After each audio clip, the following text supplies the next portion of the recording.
Well, welcome everyone. Hello and welcome to Journaling into Growth with our teacher, Akshay Mahajan. We're so glad you're joining us today. I'm Jen Fox. I'm a volunteer with the Wild Wonder Foundation, and we're dedicated to encouraging nature, connection, and conservation through attention, curiosity, art, science, and community. And you can learn more about Wild Wonder at wildwonder.org. I'm about to hand it over to today's teacher, Akshay Mahajan, and you might have spotted Akshay sharing his infectious enthusiasm at past Wild Wonder conferences, from his Boxy Critters talk to Moth, a love story. By day, Akshay is a hardware engineer sketching solutions for his team, but by weekend, like today, he's doing all of this with bugs, birds, and plants. Nature journaling is his playground for dumping thoughts through sketches, wild diagrams, color codes, random arrows, and of course, yes, lots of cartoons.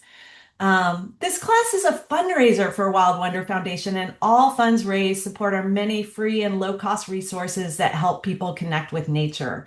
A big shout out to Beth, the Wild Wonder founding director, who's co-hosting today. And thanks to all of you for your support and helping to share the joys of nature journaling with others through your generosity. So, just a couple notes before we begin. This is a Zoom meeting and it's being recorded. Your mic is turned off, and please do keep it that way until we do an interactive activity later in the talk. If you don't want to appear on video, please also keep your camera off. This is a 90-minute class, and so I invite you to raise your hand to ask questions or type questions in the chat.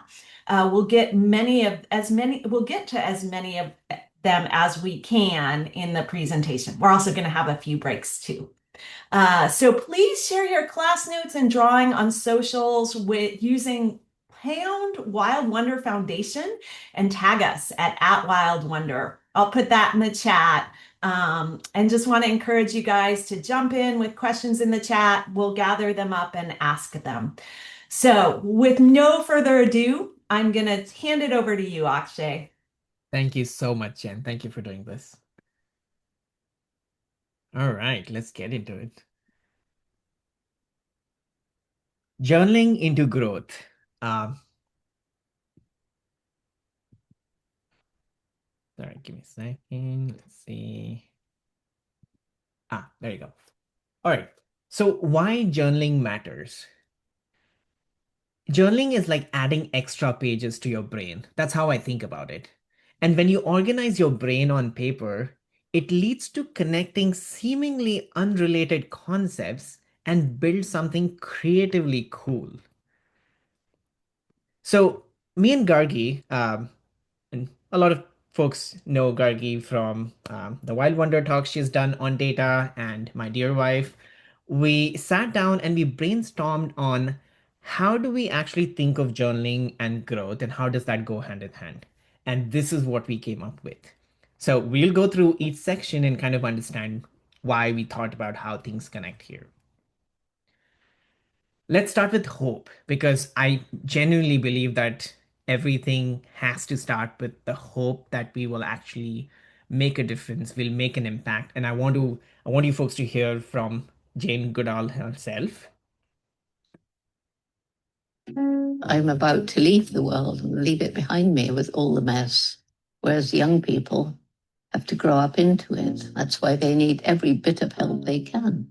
And if they succumb to the doom and gloom, which many have, then they lose hope. If you lose hope, that's the end. Because if you don't hope that there's a way out, if you don't hope that your actions can make a difference, then you sink into apathy and do nothing. So the hope is absolutely crucial if we're to get through this. So we're definitely going to start with hope, and I truly believe in these words. We have to begin with that. That's a great foundation. And then we thought about, okay, next we get into defining intent and keeping it simple. So that's setting intent. Then we observe reality and build awareness of what we're trying to grow towards or grow out of. Then we really understand it and think through insights, and then imagine possibilities and brew on them. And then we make some tough choices and acknowledge our finitude, that we can only achieve so much in this lifetime and we don't need to stress out about finishing everything. And then we plan for action and we design our habits around it. And finally, we act on it. We actually really do it. That is what we thought would be a layout of journaling into growth. And when I think about journaling into growth and this whole ecosystem, it's like Jenga with blocks of growth. You stack it on top of each other. Sometimes they're big, sometimes they're small, sometimes they all topple, but at some point, you keep growing. And so today's focus is going to be trash journaling. And you heard me right. We are actually going to try and journal through our trash, and we'll get into what exactly that means. So, we will start with hope, which means little goes a long way. Even one single less waste can make a big impact in this world. And we're going to do this together. Our intent is one less waste. Our awareness section would be we journal through our trash. And in this section, we will focus on literally noting down all the different things we have in our trash. And we'll get to more details on how we want to do that. Insights are going to be just calling out what you notice in what you've built awareness upon. Then in the brew section, you're going to wonder about possibilities for change. And in the ranking section, we're going to pick one change. It's not going to be the best change. It's going to be one easiest change we can make today in this session. The habit will actually make it easy for us. We will figure out ways and think about ways to make things easy, remove obstacles, and how to get to action faster. And then eventually, after this class, or even during this class, act on it. And the idea would be to do it daily-ish, not daily, not every 2 minutes, not like, don't make it such a big project. I think what has helped me and Gargi quite a bit is to do it daily-ish and keep trying. Okay, so the way the class is actually broken down is the first 30 minutes we'll get through intent awareness, um, and then we'll have a 2-minute break.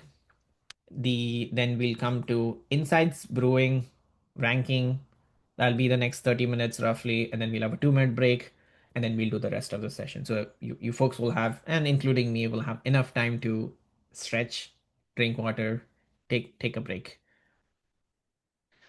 Big thanks to Kate and uh, Beth for setting this up for me, the Padlets. We have a Padlet link, which Jen can also share over chat, but I have it here.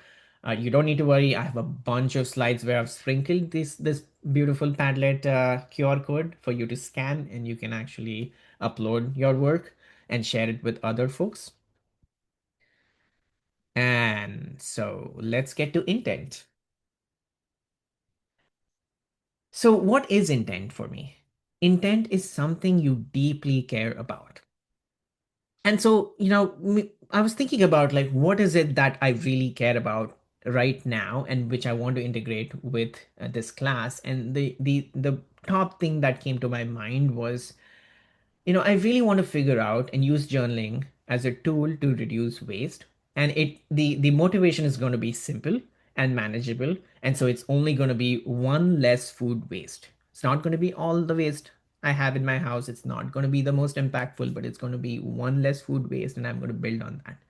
And the reason was because, you know, I was reading the facts, and Gargi kind of also shared a bunch of her research with me, and 40% of all the food waste is 40% of all the food created or we produce is actually wasted.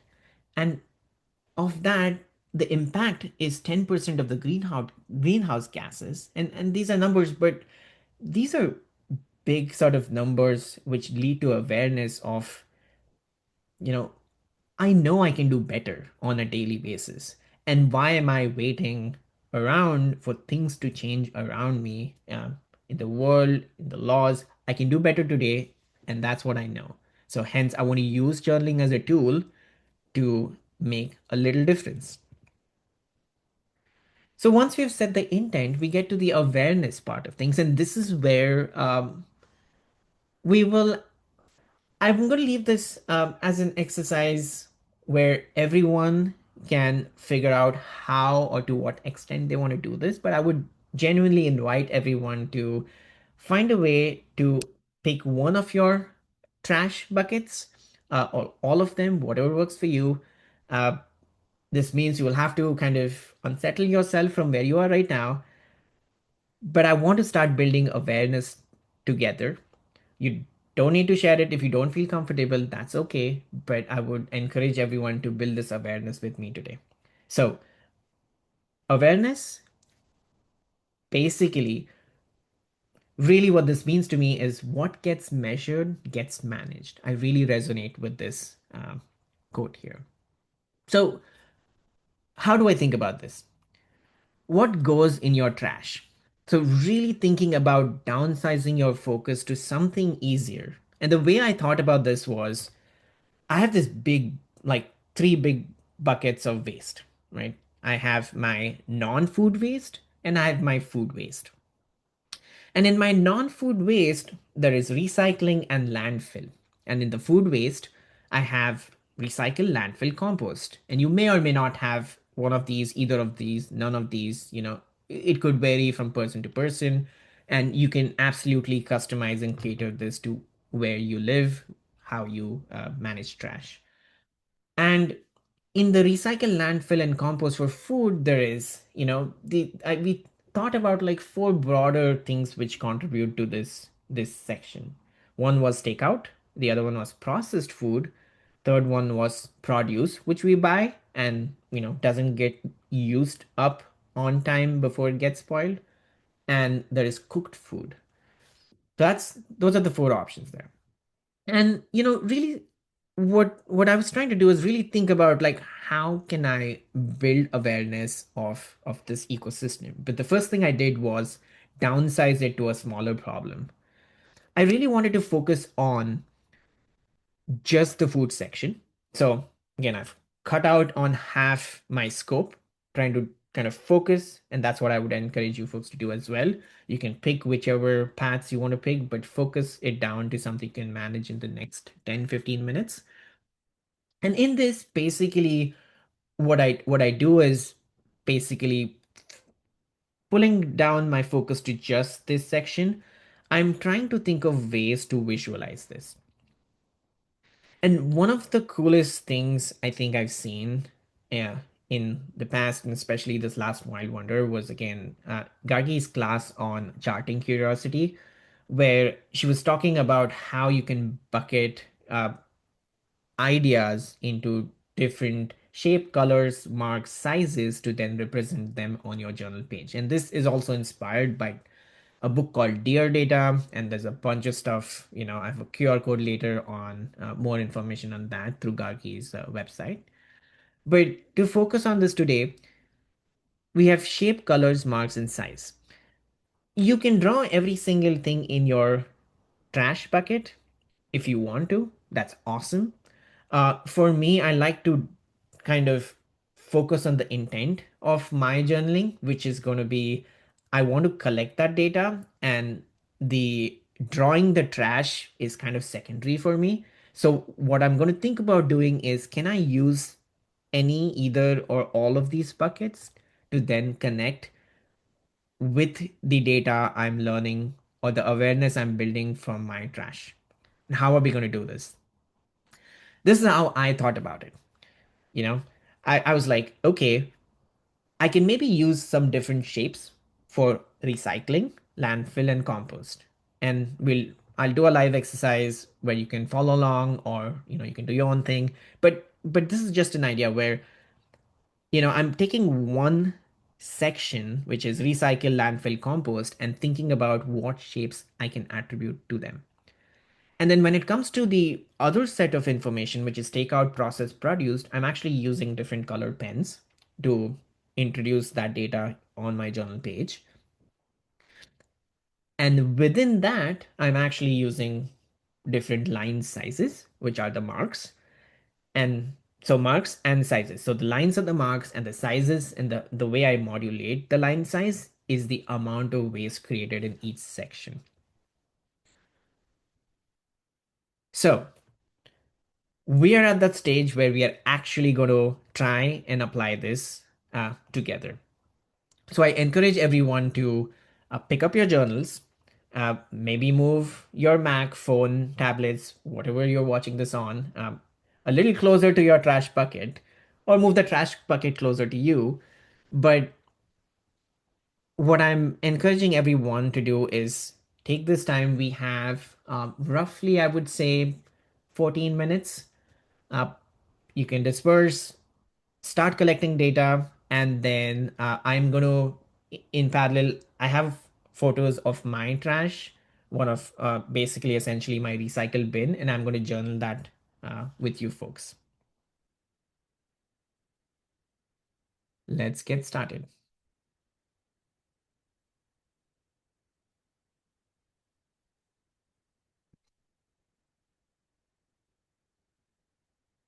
There we go. All right. I'm going to talk along and I'm going to journal, but at this point, you folks can leave the Mac, come back to what I'm doing, or do your own thing. We have roughly around 14 minutes to get through this. And Jen, I could take questions if anyone has questions on what the exercise is. I can clarify. Great. Yeah. I don't see any questions yet, but while we spend this 15 minutes, I'll go ahead and read any out if we have them. So feel free to type in some questions if you have them. Sounds good. Thank you, Jen. All right, so I'm going to think out loud. Let's see. I was thinking about recycle.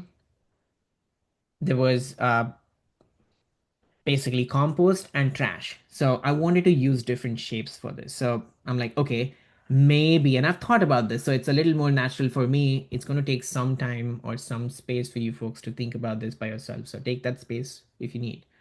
But for me, I'm like, okay, let me draw a circle. What if I divided this into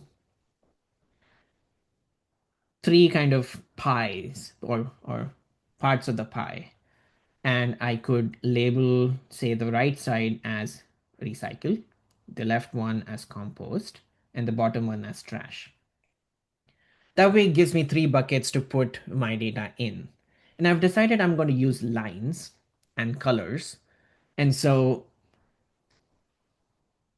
looking at the page right now, like this section of trash, I have let's see, what do I have? I'm seeing cake boxes, I'm seeing instant noodle packets, I'm seeing some snack packets, and mostly it's looking like recycle, and there is some trash around here. So, okay, how do I think about this? Um, why don't I create a few more concentric circles to kind of define where I want to stop my lines?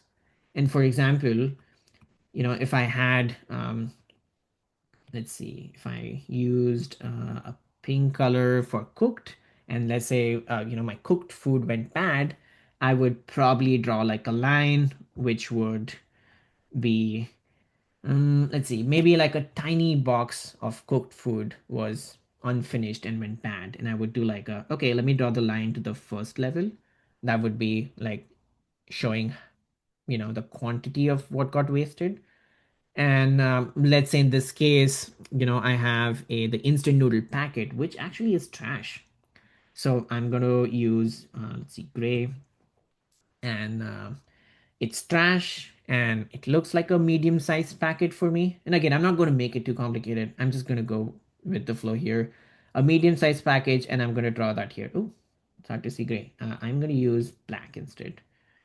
So that's kind of like a medium-sized line, and that represents the instant noodle packet. I have two boxes of, let's see, those are cake boxes, but those are recyclable. And again, it depends where you are, what gets recycled. I think in general, our goal right now is to reduce waste. So I'm going to bucket those two. Let's see, my color for recycle is actually, I don't have a color. The color is actually in the bucket I have here. But in this case, this is going to be a, let's see, I'm going to put them in takeout or processed. Either ways works. But basically, that's going to go and recycle these inside boxes. So I'm going to put like a line which goes through the second level of my circle. And let's see, I have two boxes of Indian snack. We love our Indian snacks. So both seem to be cardboard, and it's going to be recyclable again. So I'm going to put a processed, like two processed lines, not two big boxes. So I'm going to probably put two lines over here for processed food. And let's see, what else do I see here? I do see. Akshay, while you're looking around at all these, there was a question back to, can you talk a little bit about how you decide on what attributes to select? It seems like there's so many attributes, so would love to hear more about kind of how you selected those. So when you say attributes, do you mean, let's see, or does the question is asking for like the shape, color, mark, sizes, or is it? Yeah. Yeah, Yeah. I'll ask Kate or anyone else to add any more specifics to that question. Yeah, let's hear. Okay. But maybe if I get the question right, the way I think about kind of attributing like the information before this. So like basically I have food, I have the recycle, landfill, compost, and take out, process, produce, cook. Like this is all the different little buckets I want to track. And it's Mhm. almost like a matching game I play where I'm saying, oh, here, sorry, I forgot to change my presentation. There you go. Okay. So it's almost like a game of matching, which I play. Basically, I have these options laid out on one side, and then I have shapes, colors, marks, sizes kind of on the other side. And I'm thinking about taking same groups together, like group them together, and like I guess this is a good slide over here. So for example, for my shapes, I'm thinking, okay, recycle, landfill, and compost can be attributed to either shapes or colors. Like I could pick any one, but this is a subcategory which can be independently defined or distinctly defined by using just different shapes of, say, circles or squares. And that way I can associate those differences in shapes with these categories.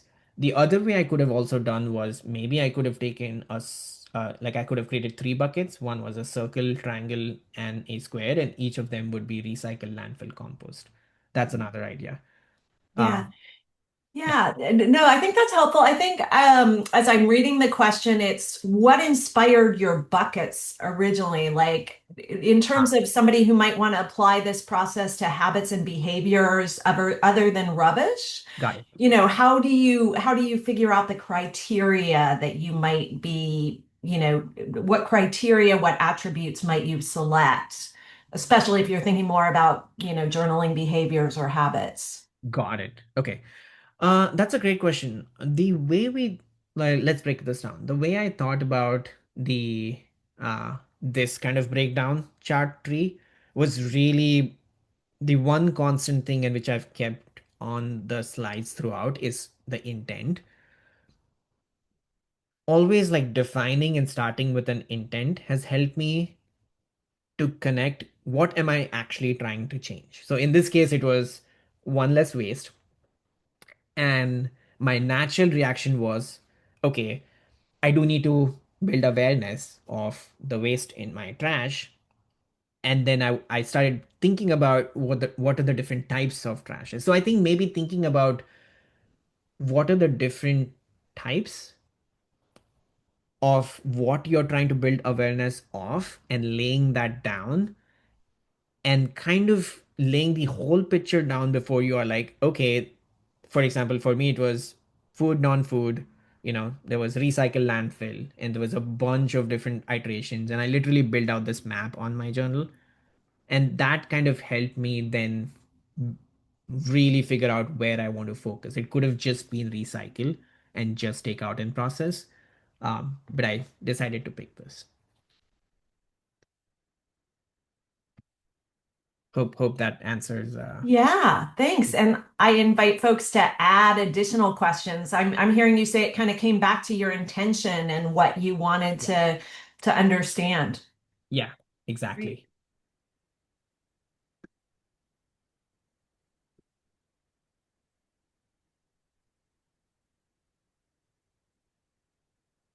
All right, let's see. I think let me move on. Oh, there you go. Let me move on to the next set of trash bucket I have. And this one really looks like a ton of trash coming from, yeah, a lot of takeout food. Uh, and that's kind of like the interesting thing. And I'm trying to not jump into ideas right now, just trying to take notice of what's happening. But I do. It's hard to not notice the fact that we try and reduce our takeout to maybe once a week, but I still realize like it develops so much of waste. Maybe there is future opportunity there, so we'll see. But basically, I'm seeing one, two, three, four, five, six, seven sort of medium-sized plastic boxes, which I think they are recyclable. So I'm gonna put seven kind of marks, and I'm gonna use for recycle. I'm gonna use the blue. So for takeout, I'm gonna use the blue color. Recycle is gonna be in this kind of section I've drawn here for recycle. So let's see. I'm gonna do one, two, three, four, five. Maybe I'm going to squeeze in one more here. Six, and then seven. So kind of small sizes. And then I do see a bunch of paper bags, and they're pretty big. So it's like one, two, three, four, maybe four big paper bags. Again, this is all under takeout, so I'm going to put like four uh, big-ish lines here. Four. Okay, and let's see. I think that's a good chunk in this section. Let me see what else I have in my trash. This is my kind of next set of trash which I had sampled. Here I see packets or plastic from baby carrots, peas, berries, bread, salsa, a lemon squeezer. I don't know where we got that from. You usually don't get that, but it's somehow ended up in our trash. Um, so yeah, it looks like a bunch of produce waste, which I will mark with a green color. I'm going to use this darker green.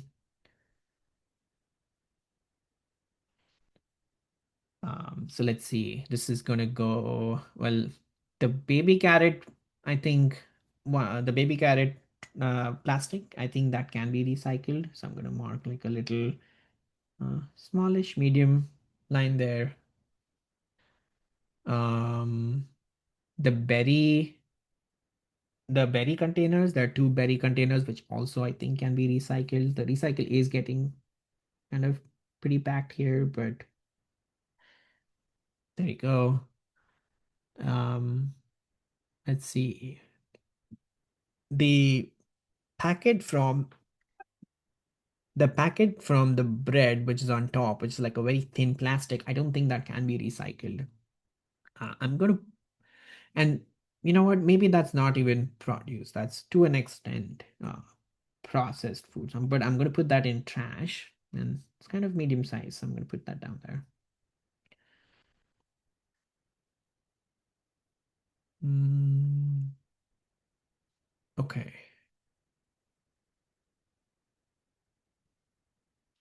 And then let's see. This is my last section. Oh,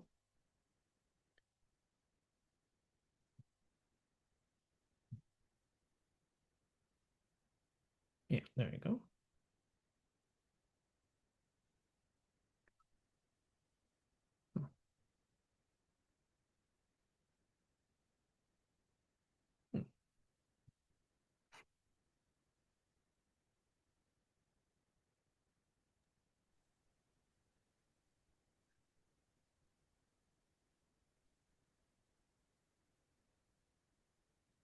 As we're watching Akshay go deep in his trash, feel free to join us for if you have any questions, type in the chat.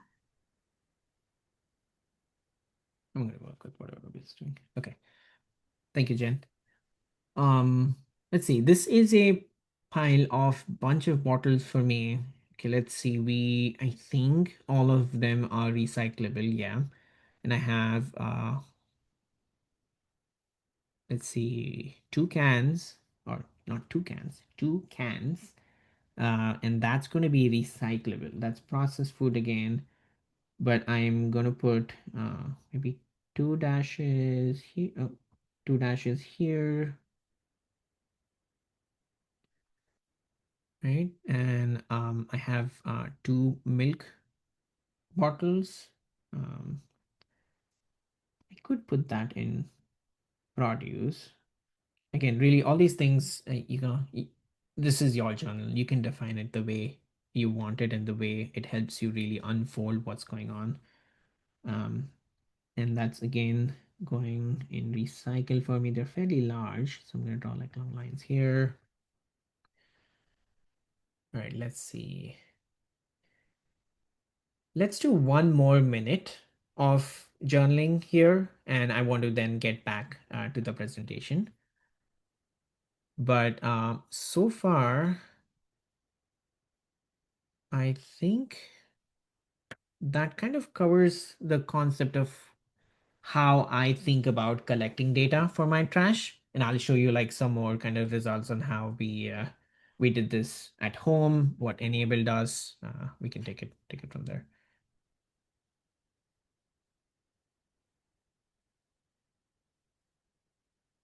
Akshay, this is great. People are really enjoying this, and I just want to read out one person loves the insightful quotes on each slide. So I want to invite people to look at those. Great, thank you.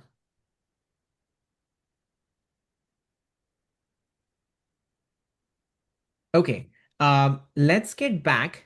Let's start slowly trickling back. I think we will get back to the section. I think hopefully people got enough time to build some amount of awareness. You don't have to build all of it. I think it's fine. This is like a good 15-minute exercise. You probably got at least like 5 to 10 things to ponder upon. Uh, so I'm gonna move on to presenting. Hopefully, folks are back. Um, so I wanted to give you kind of a take on like, how this actually happened in the background for me. And this was about a month ago where me and Gargi were in a bar, we started brainstorming, and this was kind of the rough sketch on my little journal of how I really wanted to think about the visualization before I start collecting that data. Um, and then what I did was basically transfer that over to something really simple. Like, I have this tendency of going back, building a beautiful dashboard on iPad and making this into a very big project. I constantly kind of kept telling myself, let's keep it simple so that I can actually act on it without, kind of remove the drama from the action itself. So literally took A4 size paper, drew a few circles, and that's about it. There was nothing else going on. Put it on a pad, and really had 4 different colors of pens. uh, Put my legend, you can see on the left image, put my legend up there so I don't forget, and put my intent on the top left of my page, and it was up there. Like, I always wanted to remember what is my intention. And then I took that pad and I wanted to make it very easy to collect this data. And so I take that pad and I literally pin it right on top of my trash. Uh, because every time I throw my trash, it's right in front of me.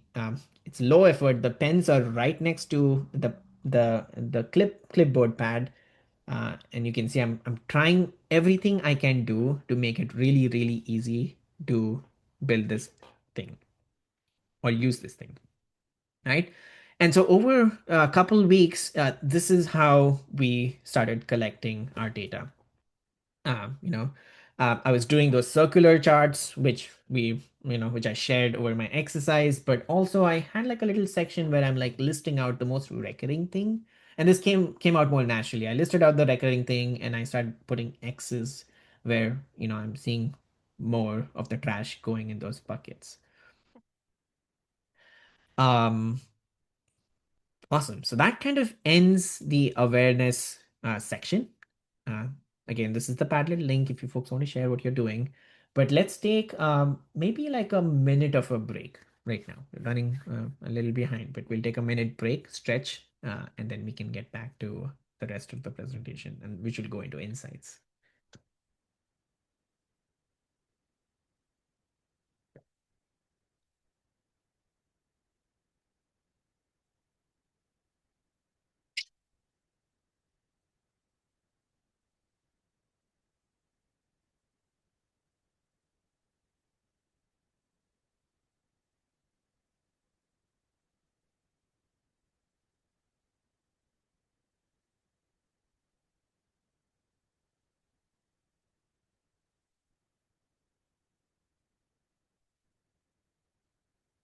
Yeah. Make sure you're stretching, get some water, maybe fill up your awareness notes.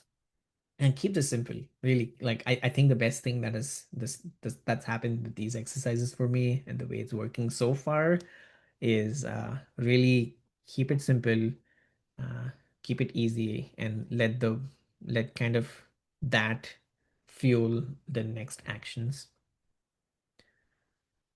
Okay, let's get back to the presentation. All right, so we went from awareness and we want to get into insights.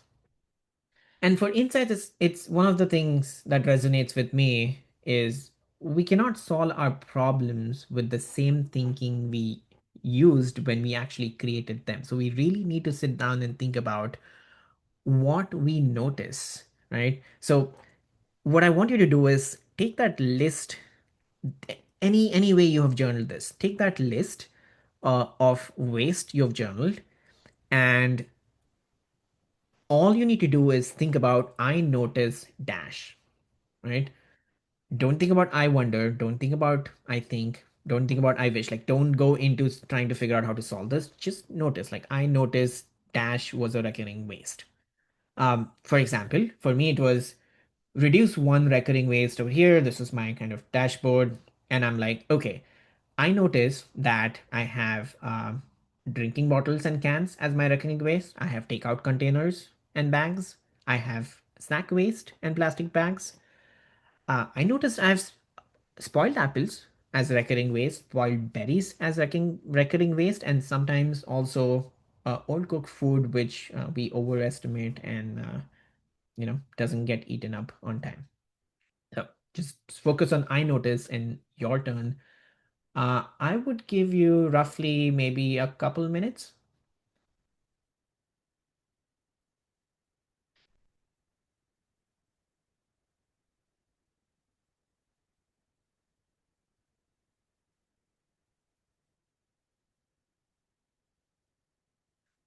Just a few should be good.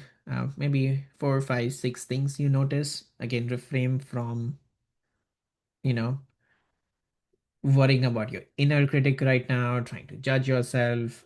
Refrain from getting to how to solve it. We'll get to that section. That's a whole different section. I want everyone to focus on just I notice dash.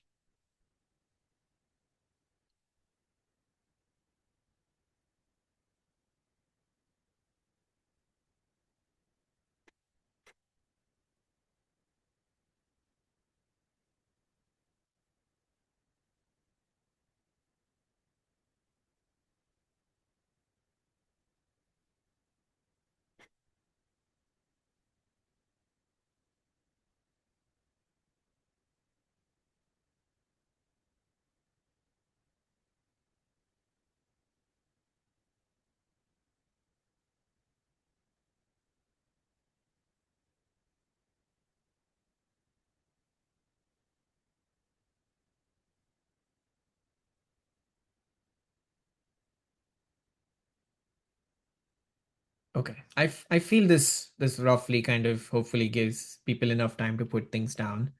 And I'm what I'm hoping right now is you folks at least have, say, 3 to 4 things you noticed in your trash, which are recurring waste, right? Let's get to the next section, right? And I'm keeping this quick because I want to keep it simple for folks. Like, it's fine. Like you're never going to have all the time, or I'm never going to have all the time to try and figure out uh, all the waste in my trash. But the easiest one, the one that stands out, I want to kind of see if we can actually come up with one thing in this short span of 40 minutes and actually act on it. So, getting to the next section, brewing ideas. So, it's like the best ideas often sound ridiculous at first. So, I get into the brewing part, so I'm laying out everything I've noticed. And then I start thinking about a prompt, which is I think I have dash idea to reduce a waste, right? For example, snack waste plastic bags, they're thin plastic, mostly landfill. Uh, we've already moderated a bunch of this, and sometimes we get the urge to get, really yummy Indian snacks, which we miss from back home. And we're like, okay, we got this, we moderated this, let's keep this on one end. So okay, I don't have ton of ideas there. Take out containers and bags, again, we've thought about this quite a bit. We know that we prep meals at home as much as we can. Some days are better than others, and so we think this is already moderated. Maybe kind of like a note in my head here was, you know I do see this being as our top, almost like a top hitter in those charts of like where we are creating waste. So, okay, let's keep brewing on this. I don't have a ton of ideas right now. That's okay. Um, Again, drink bottles, cans, same thing. That's already being moderated. So I keep going through my list and I see spoiled apples, and I'm like, why are apples getting spoiled? And really, it kind of boiled down to the idea of like fruits which are easy to get or easy to eat actually get more love and the rest get neglected. An apple is one of those things where my hands get sticky. And there's so much thing which like it doesn't make a lot of sense, but I'm trying to keep judging myself and my inner critic kind of befriending them. It's like, okay, this happens. Like I don't want to think about why it's happening right now, but this is happening. And what can I do? I want to try and make it easy to eat, or make sure I know when it's kind of getting bad. Same thing for berries. Berries are just like, I've been trying to track how berries go bad on so many levels, and it always eludes me to see raspberries kind of going bad sometimes in 2 days in my fridge, and I was like, no idea what just happened. And then we have cooked food, and I think we have tried to manage this with maybe one of the ideas was like, okay, we can probably freeze a bunch of stuff and manage this. So we need to find a way to better monitor how much time has elapsed on whatever we cook and when we need to freeze it. But those are some ideas. So your turn now. Maybe take like 3 4 minutes and think about this prompt where I think I have dash idea to reduce a waste. And don't choose right now. You don't need to choose. You're just ideating. So put things down without thinking about choice and without thinking about how this makes you look in front of yourself. I think that's important. Just keep all those things aside for a bit. Let's get to it.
And let's take 1 more minute on this.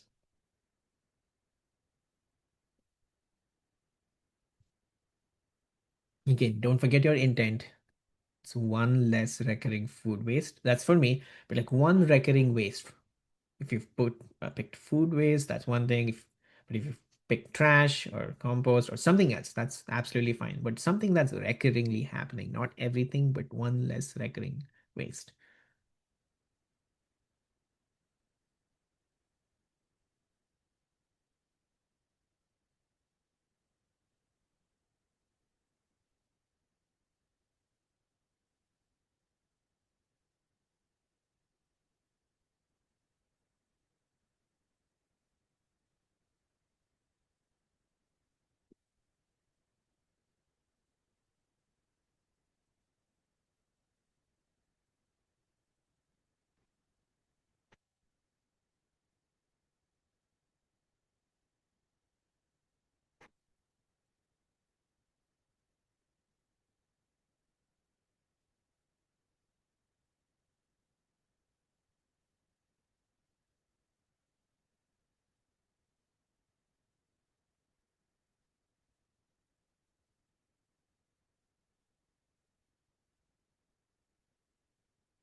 All right, let's take 15 more seconds on this.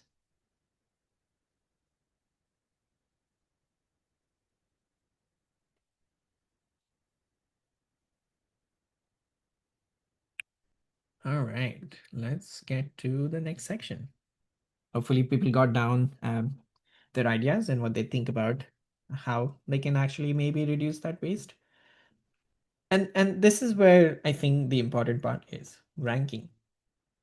You know, one of these quotes which I loved, and this is so appropriate, is the art of being wise is the art of knowing what to overlook. And that's so true. Like, you know, in this case, we we I'm trying to kind of, you know, in these exercises and what I've done to prep up for this class, I've tried to constantly remind myself of my finitude, my finite resources, and the impact I can make. That doesn't put me down from making that impact. It's actually freeing my brain from the idea of like trying to solve everything, but solve whatever I can, which is still a lot more than what I would do, where I would constantly think about, oh, I can't do enough, hence, you know, not going to do anything about it. So ranking is especially very important. So what we're going to do is rank the ideas by the easiest to adopt.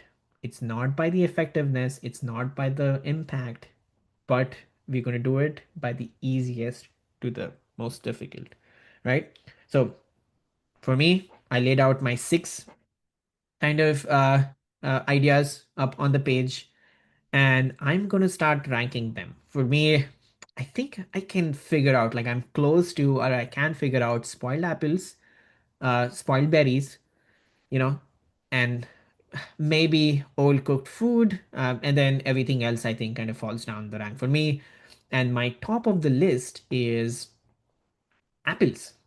I really want to figure out how to like make sure I eat apples on time. I really want to eat them. I love them. Somehow I don't eat them enough on time. So maybe I could come up with a system to monitor what's in my fridge, right? That was one of the ideas here. And luckily, I think it also kind of is an umbrella where maybe it also helps spoil berries, old cooked food, who knows? But my focus was okay, spoiled apples, that's my top one. I'm going to focus on getting that out of the way. The rest of the stuff, I was like, I don't need to change this. I don't need to change everything today. I will come to it, but I want to build up some wins before I hop on to the more difficult things which need bigger changes. So you have 2 minutes. Think about your rankings on your page and really rank it by easiest to difficulty. The rank it based on difficulty to adopt and pick the top one. So 2 minutes, go for it.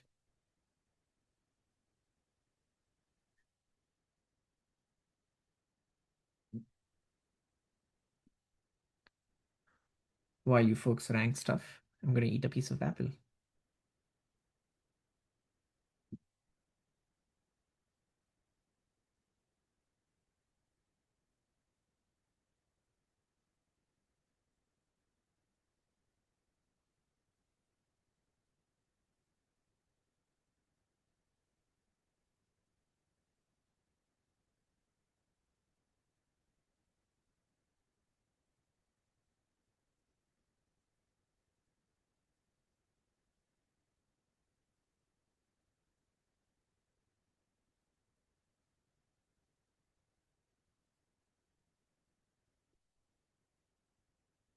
Let's take one more minute.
All right, I think you can stop there. And hopefully, everyone has one thing they've ranked as the easiest thing they could change uh, today, right, in this session. So let's take a 2 minute break. Let's all stretch out, shake it off. I know this has been a bunch of exercises back to back. So let's kind of get some water, get a break. We have a 2 minute break, and then we will get back to our next section, which is building the habit and then acting on it.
All right. Hopefully, everyone is stretched out a bit, took a good water break. Let's get back into it. The next section, habit. This is another thing I read somewhere. I forget, like, I didn't get an attribution for this, but the best plan is the one you will actually execute, right? So, really thinking about what is the plan I will actually execute was the exercise in this section for me. So, I was designing my habit, trying to keep it small, simple, and do try and do it daily-ish. Like, I don't think personally for me doing something daily has worked very well. And even if it did work for a few months, the day I missed it was one of the saddest days, which would then kind of topple the entire habit loop. And so now I started thinking about doing things daily-ish rather than daily. And if you can do it daily, that's awesome. But that gives a little space for life to happen. So how did I think about habits in this case? I was like, okay, focus on spoiled apples. Everything else, is secondary. Maybe this system of monitoring uh, could work. And what if I could actually monitoring what if I could completely monitor what's in my fridge? And the one thing that came to my mind was the checklist and the list I had on my fridge. Somehow my brain and my body wasn't working with that. What if I had tactile like magnets which I can pick and place? So what I really did was, okay, I I went through my entire pantry and my fridge and every possible thing we eat and I put it down in a list. And then I decided to convert each food. item on that list into little data squares. And in this case, I used colors to represent the color of the food I'm eating. And it's one of those things my mom keeps saying is like, try eating a balanced diet of different colors. And in turn, you will probably likely and hopefully get a balanced meal in your body. So I'm like, okay, if I look at my fridge with these magnets with different colors and I know what I'm eating this week, and if the colors kind of balance out, you know, maybe I'm doing okay. So I started building a bunch of them. I should build a lot of them. And I pinned them to my fridge.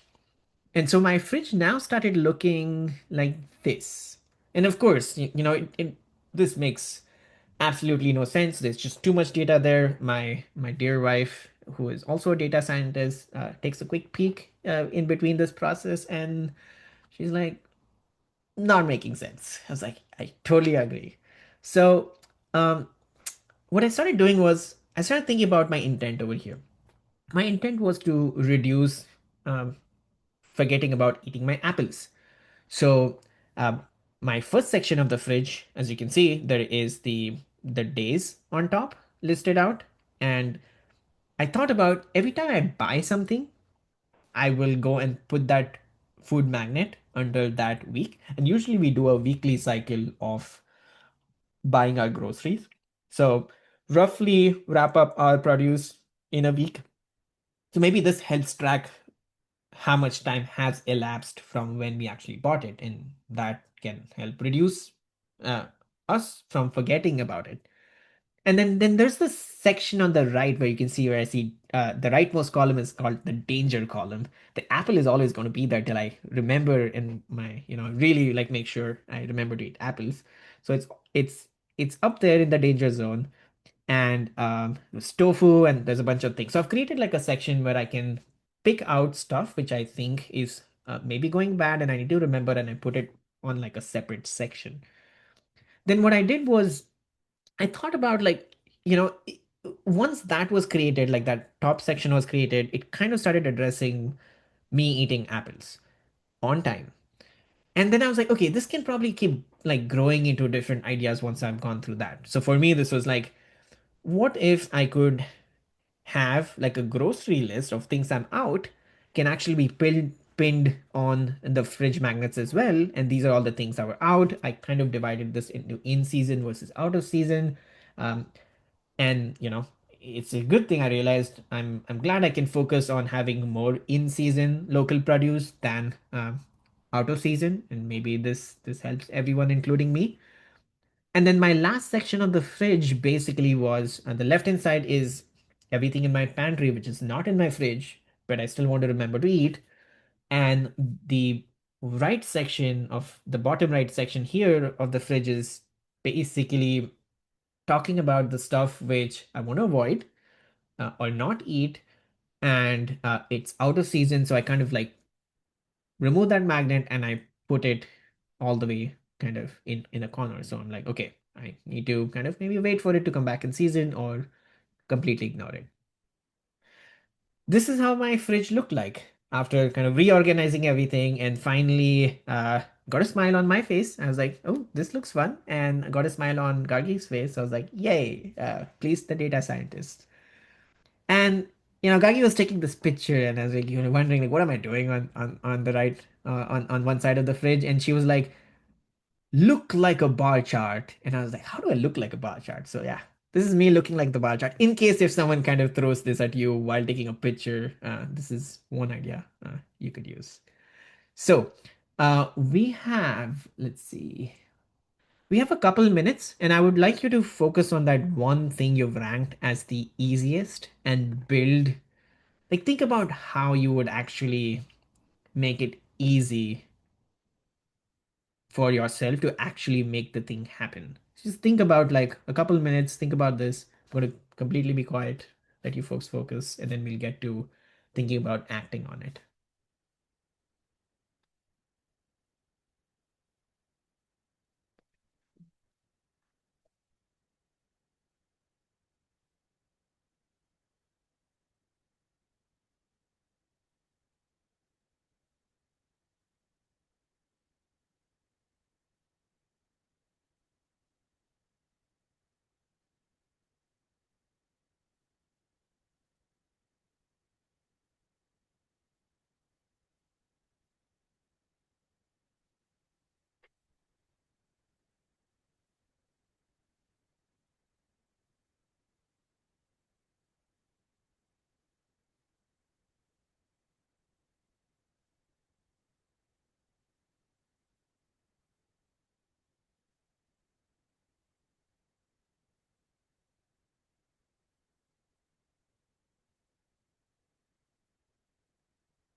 All right, take 30 more seconds.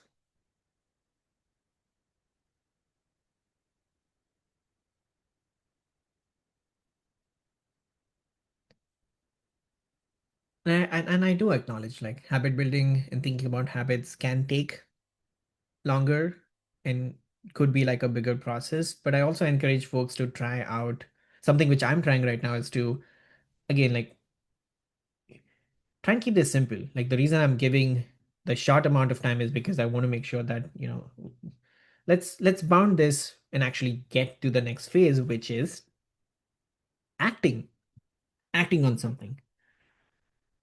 Another kind of quote from Oliver Berkman, and one of the books Gargi and me are reading together right now with the book club, and very close to our heart, and that's why you see a lot of quotes from there.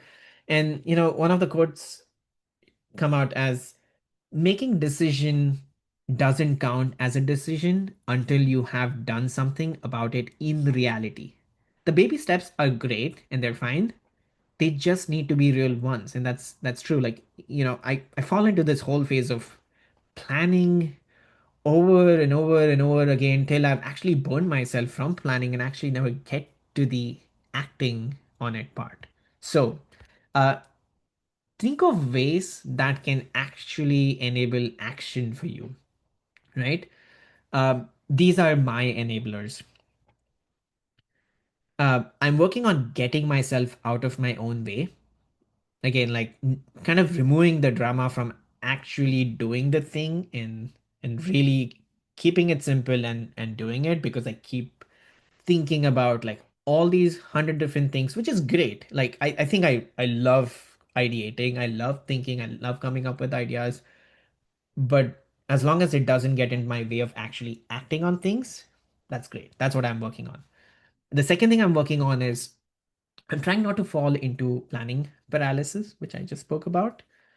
I'm also thinking about keeping my kind of things to act on simple and small, so that every time I finish them, it kind of leads to joy of closing them and actually creating a little impact, and that joy can then keep piling up and almost like an avalanche of joy, leading to a good momentum. I think that's what I'm focused on. And the fourth one is really befriending what I'm trying to change, because you know I don't want to be fighting all this all day long for months trying to like change like one less recurring waste. I don't want to be fighting my own inner critic. I want to befriend it. I don't want to be fighting the fact that you know hey, I'm not able to do something which I've thought about. That's why I'm like, okay, I'm going to befriend you and we will figure this out together. So those are the things I do. I would encourage you folks to think about how you can enable different ways to actually get to the action part. I don't have time allocated for this, but I think this is something you can do. And with the distilled sort of one thing you're trying to reduce waste on, you can actually get to this. With this, we actually have reached the end of the exercise sessions from uh, hope, setting intent to all the way to action. I'm hoping like I can hear some more kind of ideas that came out from all of you in the last 10 minutes. But before we get to that, I do have some fun kind of journaling into growth stories from our nature journaling community.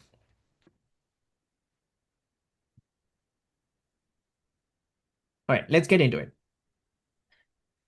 So Gargi says, one of the most meaningful growth journeys in my journaling practices has been learning about climate change through daily art. Last year, I set an Inktober theme inspired by Anna Elizabeth Johnson, a marine biologist and a climate visionary. I used each prompt as a chance to learn one new concept about the ocean and how it sequesters carbon, and the role marine ecosystems play in climate solutions. And every few days, I would read, journal, and reflect. I think this is such a beautiful way of applying journal into thinking about climate change and really thinking about how journaling can be a tool to grow into or grow out of something. Bella says, I'm working on a series that I'm currently calling Nature Public Service Announcements that represents the ways in which our urban wildlife can be helped with the challenges that they face living with humans and ways we can help them. What a wonderful thought. I think, journaling about this not only kind of helps her understand the connection of wildlife in our cities, but also helps us and her community kind of connect with them. Sorry. Jen says, I was on the coast and I wanted to explain myself what causes waves. So I did some reading and found that great book by William Bascom about waves and beaches. And I noticed that the energy that I was watching was always about the moment. The pelicans flying overhead, and even the kelp that the waves had washed ashore. So the next page, I did a few wave studies, and then I got more and more interested in the kelp at that same beach. So the entire thing was one question going to the next and to the next, and wondering and noticing. Journaling waves. This is such a fun activity. I would love to do this with you someday, Jen. Psycho says, Attached is a page which attached is a page which I started on Instagram, and I just knew that me, would hit the like button. Thank you. I would be happy to share it also with the Wild Wonder community if the page would be appropriate as part of the nature journaling or for your class. As I mentioned before, my mom's Parkinson's disease got really worse this summer, and I've been feeling so sad that she hardly speaks or laughs anymore. So I've kind of lost the feeling of connection with her. And I've also been getting tired. That's when I came up with the idea of making her handprint for her birthday memory, and I made mine too. It reminds me of all the love she has given to me through her hands, like touching my tummy when I was having a stomachache, or wiping my tears when I was a child. I loved her warm hands. And then I noticed for the first time that we have similar hands, and I felt happy for that. And I came to appreciate that although I have been paying attention to many aspects of her that have changed due to her illness, her hands have not changed. And I'm blessed that I can touch them every day, and they make me feel that we still have a strong connection. Thank you, Psycho, for being vulnerable and sharing this with us. Amy says, I used to hate when trees went bare when I was a kid and young adult living in the Midwest where there are four seasons. It made me depressed knowing that long winters was here. And that was before I started nature journaling. I moved to SF with no seasons, which was wonderful, but then went back to the Midwest and knew I would have to deal with the winter again. My second winter here, I decided to do nature journaling data study. And as the leaves fell off the tree, it actually became exciting and interesting. And it filled me with curiosity instead of dread about the winter. This is Kate Rutter's pages, and you folks kind of have hopefully followed her journey over social media. But Kate has such a beautiful way of beautiful and unique way of thinking about data. I've seen her do climate studies. I've seen her do Bay Area native plant studies. There was one of my favorites, which I should have put here, which I did, was her kind of daily study of a avocado pit in her pot growing, and just watching her joy and the things she learned and she shared with all of us was inspiring. Thank you, Kate, for always kind of being that shining star, which I get inspiration from. Evia says, I made this page as a first step to acknowledge the impact of Daniel's abuse that has had on me, in hopes that I would be able to address each area where I needed to heal and then work on. For me, Personal growth comes with intention, repetition, and courage to face something difficult, sometimes difficult truths. To make my growth last, I form a new habit, whether it's physical practice or a mental one. Thank you, Via, for being vulnerable and sharing this with the community.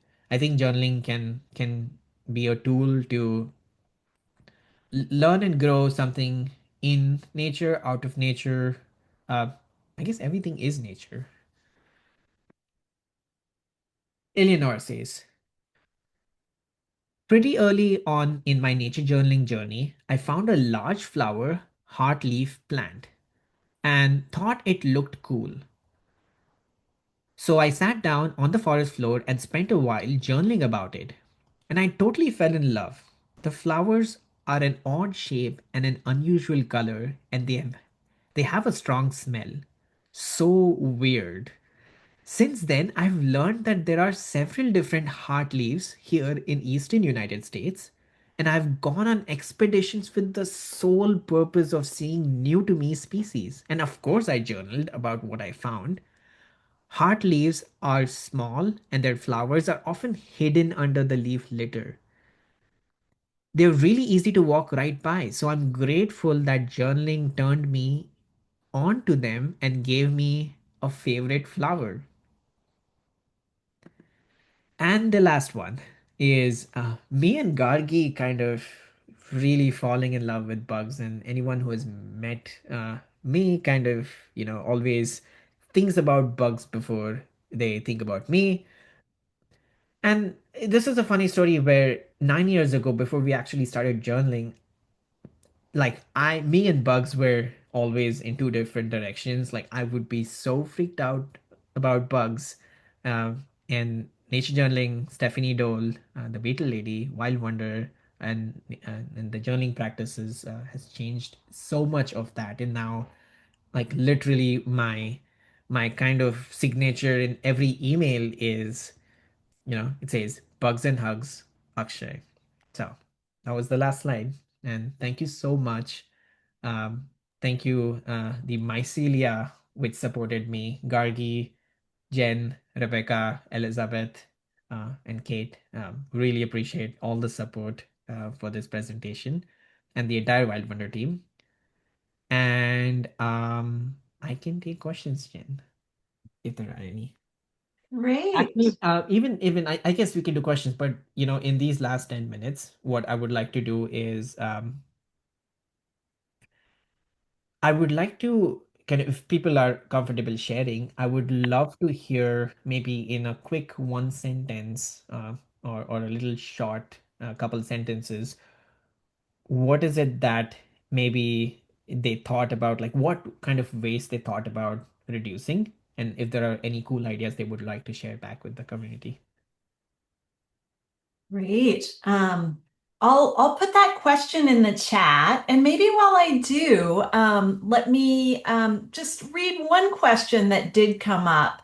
Um, so just quickly remind us, you're looking for one sentence about Reducing waste, like throughout this exercise, like basically one less waste. Like what did you think about, and did you come up with a cool idea to actually reduce it?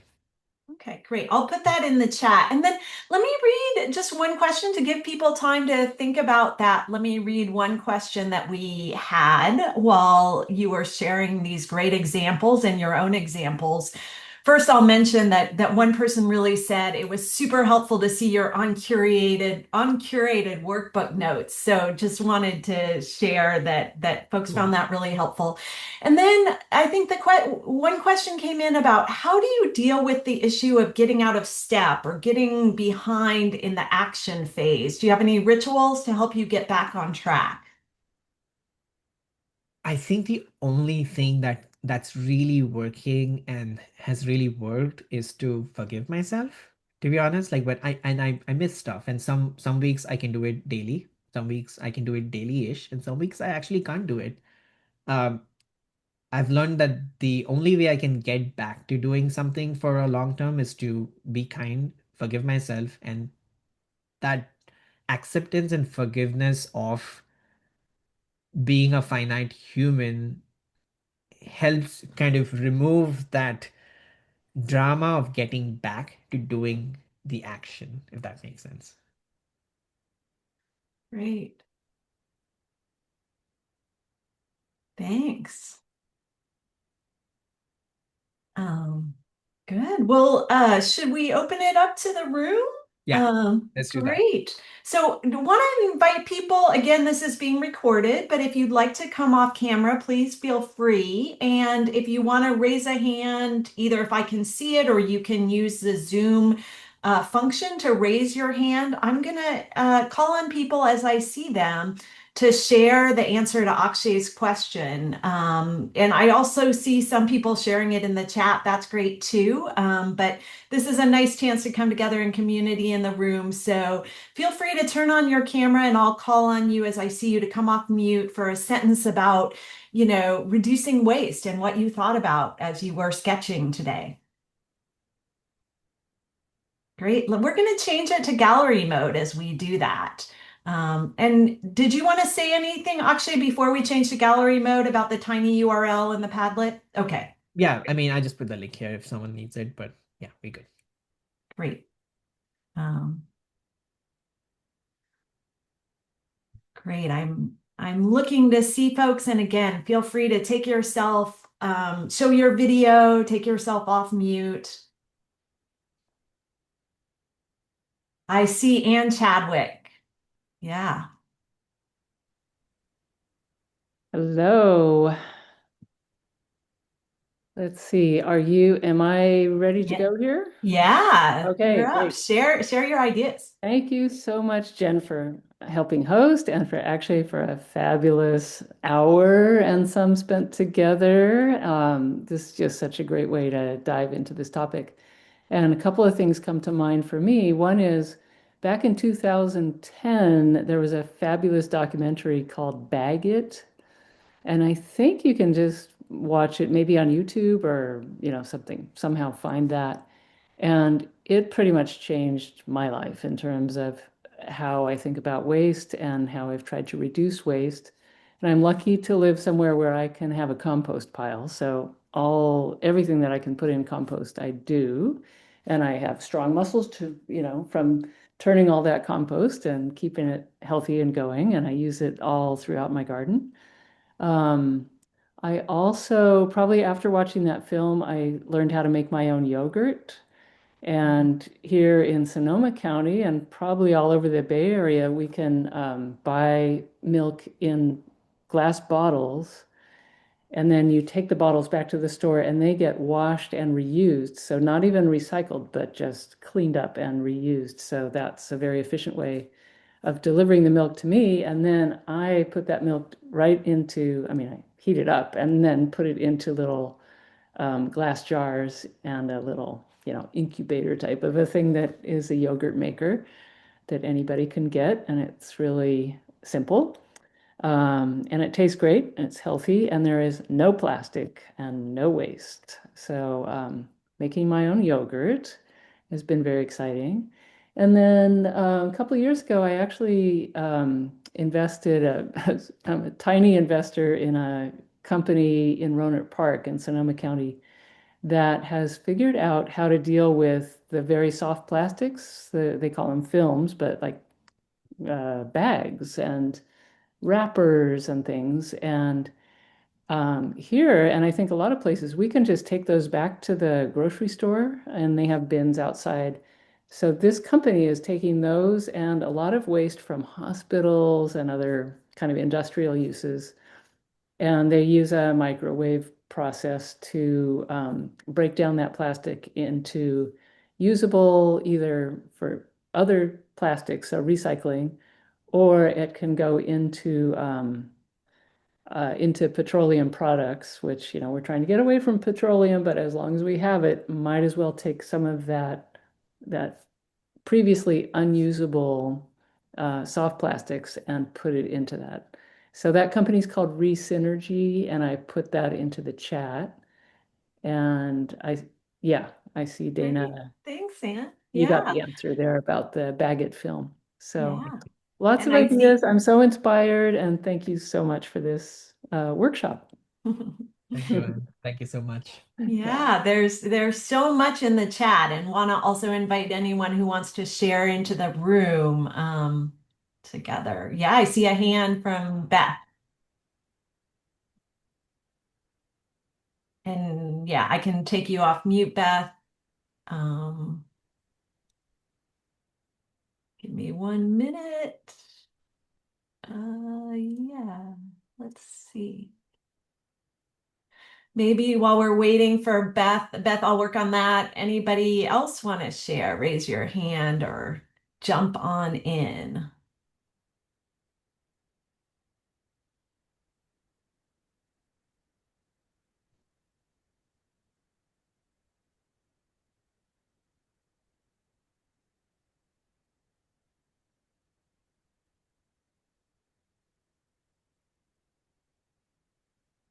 There we go. Kate, I'm going to make sure that I'd love to unmute you. I'm going to ask to unmute you. I think that worked. Thank you All so much, right. Jen. Yeah. And thank you so much, Akshay, and all the comments. That was an active chat. I love kind of reading along what people's experiences are. And I'm really intrigued with, because of the linkage between nature journaling, nature appreciation and connection, and stewardship, like looking at kind of at that hinge point between those two practices, and where they overlap, that maybe like now I'm inspired to look at those overlaps as potential behavior opportunities and habit change opportunities too. Because, for so long, a nature journal practice has been really, quite frankly, centered on my own experience and that of being in the natural world and the environments and habitats that I get to experience, but not as direct. And stewardship was kind of like its own hands-on thing. But I think this has really opened up new ways of thinking of how can I come away from a nature journal session with a mindset of stewardship and then kind of roll into this observational practice of finding some buckets where behavior change could become very real and actionable. And I just wanted to thank Akshay for that. Thank you. Thank you, Kate, for articulating that. That was very well done. Thank you. Great. Yeah. Thanks, Kate. Others, Beth? Hello, everyone. Just wanted to say a big thank you to you, Akshay, for this wonderful class. So inspiring. And I just wanted to share two quick things. First of all, I loved that you said that one of your strategies is to be kind to yourself. And I think that a lot of us need that reminder. And we have a high standard of, I'm not going to have any waste and I'm not going to make any bad contribution to the environment. And having that black and white thinking, I think, sets us up for, or can set me up for failure and for beating myself up for not doing enough or everything. And so I love that you are encouraging us to take baby steps and to be kind to ourselves when we aren't able to achieve even the baby steps that we have asked ourselves to do. So I really appreciate that mindset that you offered. The second thing I just wanted to say is my mom is in hospice right now, and we have caregivers around her, and there's various people bringing food and cooking for her, and I go there and cook for her. And one of the things that she's just not eating very much. And so and I really, really don't want her to eat food that is spoiled because she is so fragile health wise. And so one of the things I started doing at her house, and now I'm doing it at my house, is taking painter's tape and putting a date on the food and trying to eat things that are, whatever. I think there's some rules. Some people stretch them. My mom is willing to go, 10 days or something. And I'm like, no, if it's cooked 5 days ago or so, we're going to either eat it or, put it in the compost. So anyway, that has really helped me elevate food. Like I put eat by and put a date on it so that I can see that. And I put it on the side of the container so that when I open the fridge, I see that, or I put it in a certain area of my fridge where I'm trying to, that's right at my eye level. So when I open it, it's like, okay, that's right. I've got to eat that thing. To try to encourage myself to eat things before they go bad, because I know after chatting with Gargi about this too, the whole food waste idea, to think that I'm wasting food that has taken so much energy and love and time of someone else to grow and bring to market or wherever I bought it, like all of that effort, it just feels extra devastating that it's going into the compost. Or at my house, I give it to the chickens if it's still like, bad, but not completely bad. So I try to, get it into a food cycle in another way. Or I know Bella mentioned putting it in the compost, so at least it's going back in to build soil. So anyway, just wanted to share those two things. Thank you so much. Thank you, Beth. Yeah. There's so many great things in the chat. I really want to just encourage folks. We only have about 1 minute left, but really encourage you to look in the chat. And also, if anybody else wants to raise their hand, or I'd love to unmute you and invite you to share.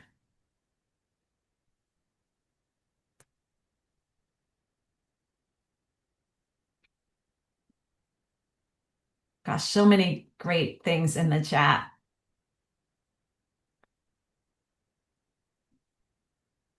From work in the labs to acts of radical self-compassion to sharing of some films. Hopefully I can go back to the chat later and read through it. Yeah. Yeah, Beth, maybe I'll turn it back over to you to just mention about sharing the chat and how we can keep in touch about this.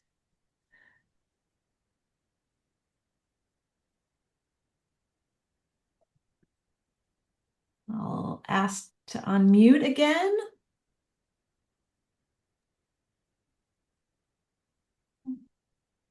Nope.